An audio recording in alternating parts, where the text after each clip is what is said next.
Yeah, here we go.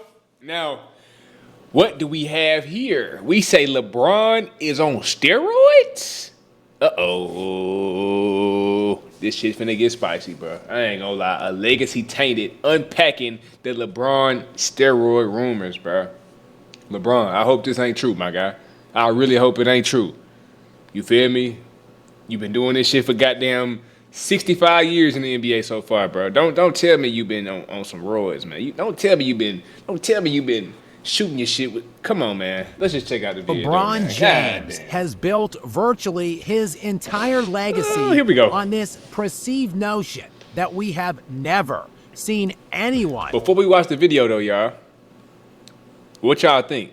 Is he on the roids, or is he natural? Let me know right now in the comments, bro. We're gonna keep watching. This high of a level at this stage of a career. That one right there made me the greatest player of all time. As he sets it's very to possible, enter his 23rd NBA season, a year in which he will turn 41 years old in December of.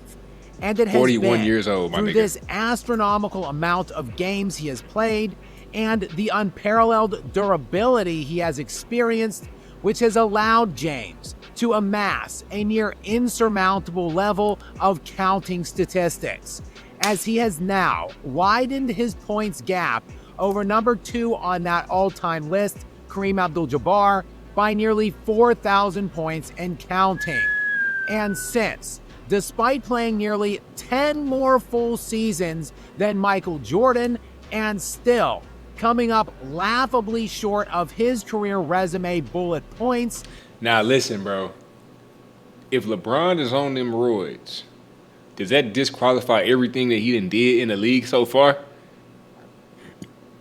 Because I don't know. I'm not here to accuse LeBron of being on steroids because I don't fucking know. I don't know what it takes to get to the NBA. Obviously, nigga.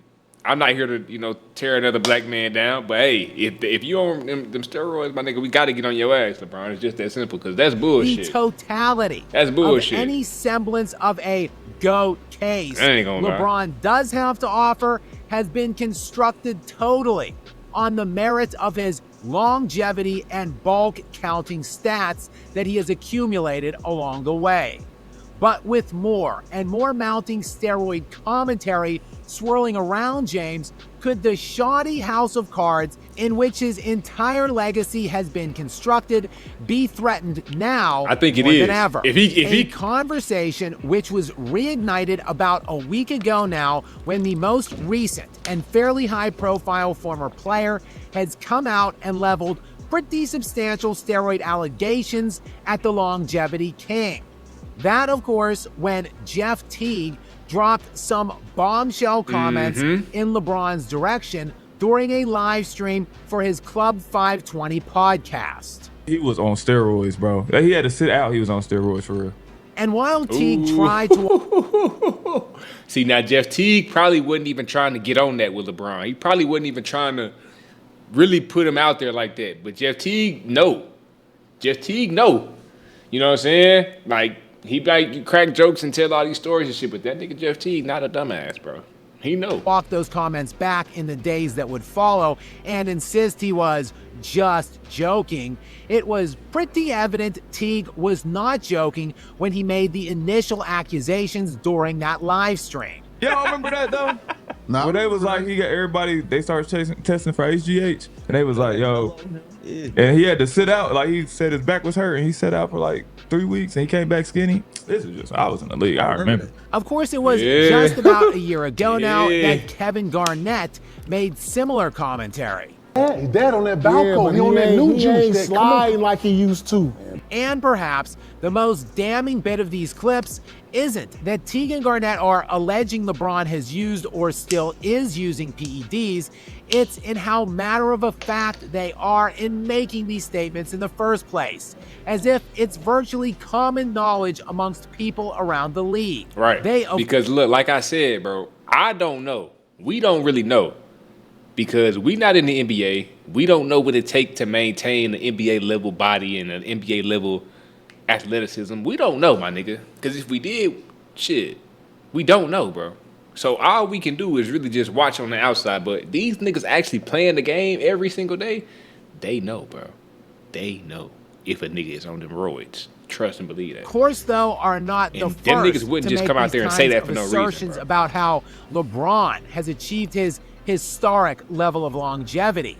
As former MMA fighter and admitted doper himself, Chael Sonnen was perhaps the first and most high-profile figure to come out publicly and accuse LeBron of not only using performance enhancers, but he went into great detail with it. If the world understood what LeBron did, we have the same drug guy, if you will. I know exactly what he's doing. EPO matters. It's the reason LeBron takes it. It's the king of performance enhancers. And Sonnen has doubled down on these assertions multiple times over multiple years. Of course, as with Teague's allegations, most credible intel points to LeBron James beginning his journey with performance enhancers back sometime during his stint with the Heat after he took his talents to South Beach during the summer of 2010. It makes sense. It makes sense. Why? Because at that time, LeBron was like under the fire from the world. He wasn't winning a chip. He was just trying to win. He kept losing. And he go to Miami. Everybody got these high expectations. Like, oh, nigga, you better win this and this. It makes sense. You got to think. It makes sense for a nigga to start popping them bitches. You know what I'm saying? Start popping them up. Or whatever the fuck the PED shit is. I don't know if you inject the shit. I don't know if you're popping a pill, drinking it. I don't know. I don't know. Take my talents to South Beach and join the Miami Heat. LeBron's tenure in Miami lasted from the 2011 season through 2014.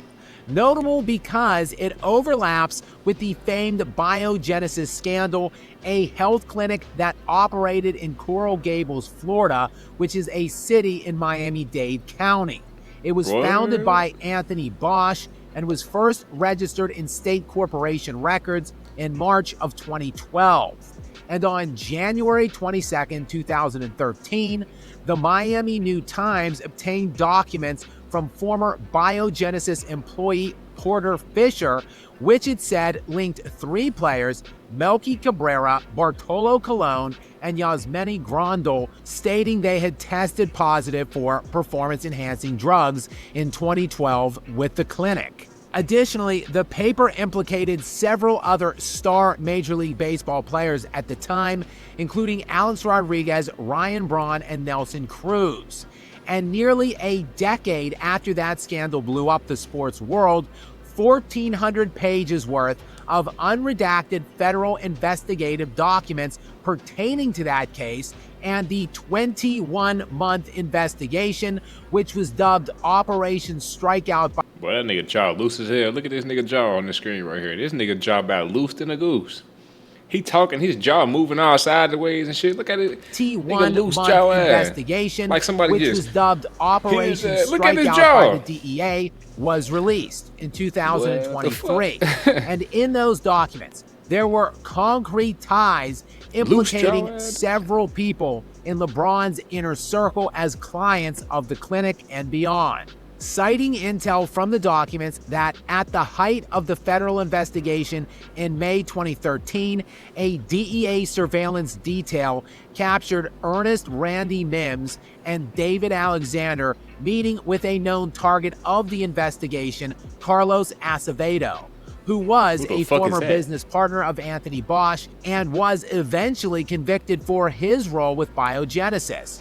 Ernest Mims, meanwhile, is a well-known and key member of LeBron's inner circle dating back decades now and has been described as a manager of LeBron James while holding several business roles for him, as well as official paid positions with both the Cleveland Cavaliers and the Los Angeles Lakers. And there is surveillance footage of Mims and David Alexander both meeting together with Carlos Acevedo during 2013. Really? David Alexander, meanwhile, was LeBron's and LeBron's wife's personal trainer while he was playing for the Miami Heat. Oh, also, state incorporation documents show that Savannah James and David Alexander also co-owned a cold-pressed juice and smoothie business together around that same time. Now that's red flag. I ain't gonna lie, that's a red flag, bro. Your wife was in on it too, so she was putting the shit in the juices for niggas and selling the. Whoa. It makes sense though, cause like, bro, LeBron's career is like damn near too perfect. Like, he didn't win every single year, but like, bro, if it wasn't for Steph Curry, LeBron probably would have like 7, 8, 9 rings. Y'all know that, right? He would have dumb championships if it wasn't for Steph Curry and them. So, hey, I don't know. Acevedo eventually served a little more than a year after pleading guilty as part of a deal with the feds for his work serving as a confidential informant for them, confirming to investigators that Alexander was supplied performance-enhancing substances, including, quote, peptides, testosterone, and HCG, used to help the body increase the production of natural testosterone. Now, as the timeline pertains to the NBA, in 2011, ESPN the magazine did an interview with that year's league MVP Derrick Rose, and he was asked about the use of performance enhancers in the NBA at that time. While he did issue a retraction, Now y'all know Derrick Rose ain't gonna never lie to you. Derrick Rose a real one, bro. through a team spokesperson, Let me hear the this shit. initial question was, if 1 equals what are PEDs and 10 equals, quote, everybody's juicing, how big of an issue is illegal enhancing in your sport? To which Rose responded, 7. It's huge. And I think we need to level the playing field where nobody has that advantage over the next person. Of course, Rose's MVP that season broke up back-to-back by LeBron in 2009 and 2010, and then 2 more in 2012 and 13. A 5-year span in which LeBron won all 4 of his league MVPs. The first of which, again, came at... So he was on the roids every year he won the MVP too? It may, bro. I don't even want to like accuse, like I say, bro. I don't want to accuse LeBron of doing shit, bro. But damn, nigga. I just hope that LeBron, don't tell me it's true, a man. 5-year Don't tell me it's span true, in which LeBron won all 4 of his league MVPs. Damn. The first of which, again, came at the age of 24 in the 2009 season. A season in which he had to have a benign mass removed from his jaw following the season. Again, though, nothing ever confirmed, but the area in which the tumor was removed is susceptible, generally speaking, to growths when someone is using PEDs due to all of the hormonal glands in that area. Look, probably that is just nothing but a whole lot of coincidences, right? Such as the time LeBron just vanished for 2 weeks during the 2014-15 season, his first back in Cleveland following his tenure in South Beach. LeBron seemed to be slumping, if not outright declining, in the middle of that season. Thus, on December 30th, 2014, he decided to take a bizarre 2-week leave of absence from the Cavaliers organization to return to, well, Miami, of course. The Cavs at the time... Ooh, now that's kind of obvious right there, but why didn't nobody say this like back then, though? Why is it just now coming out? Is it because they didn't want the ratings to go down because LeBron was getting all the attention and bringing all the money in that bitch? Possibly. I don't know. But if he took 2 weeks off to go back to Miami, and Miami was where the steroid is really coming from, then I think it don't take a fucking genius to figure that one out. I think Stevie Wonder could have seen that shit. We're only 18-13 and in 5th place in the Eastern Conference. And in those final 8 games before LeBron's leave of absence, James was averaging just 24 points per game, 4.8 rebounds, and 7.8 assists on 48% shooting from the field. And in the middle of an active NBA season, LeBron took a 2-week excused absence from the team, and upon his return, he was averaging 30.5 points per game, 6.5 rebounds, and 6.5 assists on 51% shooting. Wow. And LeBron's resurgence following the trip to Miami would result in the Cavs going from the 5 seed to the 2 by season's end and returning to the NBA Finals following a 12-2 playoff run in the East bracket that year. Oh, and a teammate of LeBron's on that Cleveland team who would play with LeBron for his entire 4-year second tenure with the Cavs was Tristan Thompson, who he ended up being suspended 25 games in 2024 for testing positive for banned substances. Oh yeah, Tristan Thompson. You thought you was finna get away with that shit, nigga? No, sir. You're not. You, sir. Fuck no, nigga. Tristan Thompson thought, oh, LeBron could do it. Oh, I can do it. No, nigga, you not LeBron, bro. Tristan Thompson always tried to overplay his part with LeBron, trying to follow LeBron around and do what LeBron do. Like, nigga, be yourself, nigga. That's what happens when you're not being yourself, my nigga. When you trying to copy everybody else, nigga, and do what everybody else do, that's what it gets you, bro. Tristan Thompson. And Tristan Thompson might have just gave LeBron away doing that dumb shit. And as Thompson recently told Mark J. Spears in an interview, quote, "Me and Bron's connection go way bigger than basketball. I've known him since I was 17. So I've always had crazy respect for him. There's a brotherhood that's deep." No, it ain't. Just more interesting coincidences here, I'm sure. Just like on February 26, 2023, when LeBron tore a tendon in his right foot during a game against the Dallas Mavericks. And at the time, various reports indicated that the injury could potentially be season-ending, with 2 different doctors reportedly recommending season-ending surgery.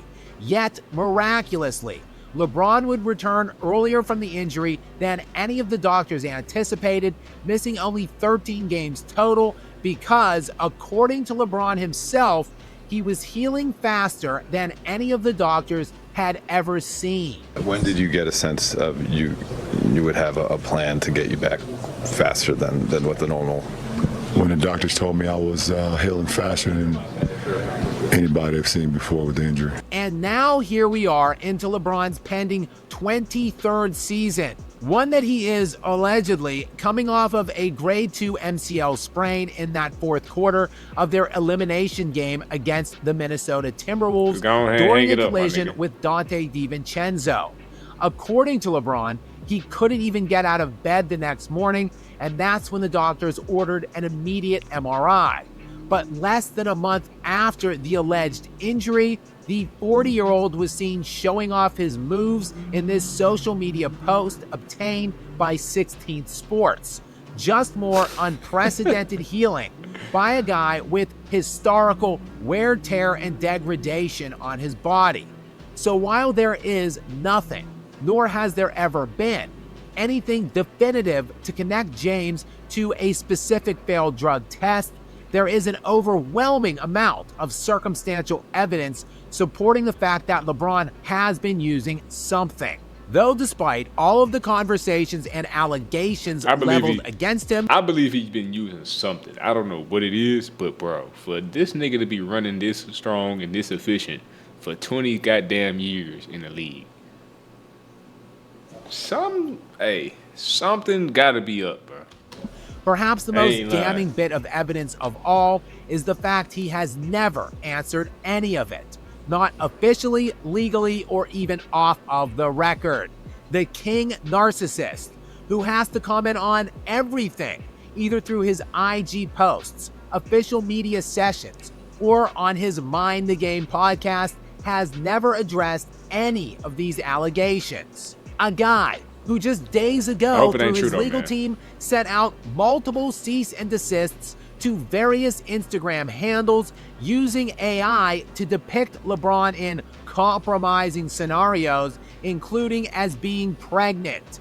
Full weight of the legal team on that, but never anything directed towards the multitude of public figures calling him an outright cheater on their fairly sizable platforms. No strongly worded denials. Nothing. Something just feels off here. And if anything ever would come out that is definitive, we can firmly speculate that it would be the end of LeBron's legacy and his inclusion in any formal kinds of GOAT or top 10 debates. Not really, though. Even if he was convicted of this shit, like, what's done is already done, my nigga. He already broke the scoring record. He already been giving these niggas buckets for all these years. That shit ain't going away. It's just like he did it on steroids now. You know what I'm saying? Like, it's fucked up. The game, if he if he come out and it's like true, the game fucked up. Every though. I ain't gonna lie, the athlete game we gonna be have fucked up, ever for seen sure. implicated with performance enhancers have in effect been wiped from the history of their sports. At least that is the aim and goal of these governing bodies. You can't It wipe is why LeBron from the the all-time sport, I home don't run think. king Barry Bonds, with a record 7 league MVPs, as well as the sport's most decorated pitcher in Roger Clemens with 7 Cy Young awards, are not in the Hall of Fame, and neither seem to be heading there anytime soon. Yes, that is the same fate that awaits the longevity king, if any evidence declaratively ever comes out on him. Guys, many thanks for tuning in here. Damn, what y'all think about that shit? Is LeBron actually on them roids or not, bro? Let me know what y'all think down below in the comments, man. This was an interesting ass video. It's a long video too. Let me know what y'all think though. We gone, man. See y'all niggas in the next one. Here we go.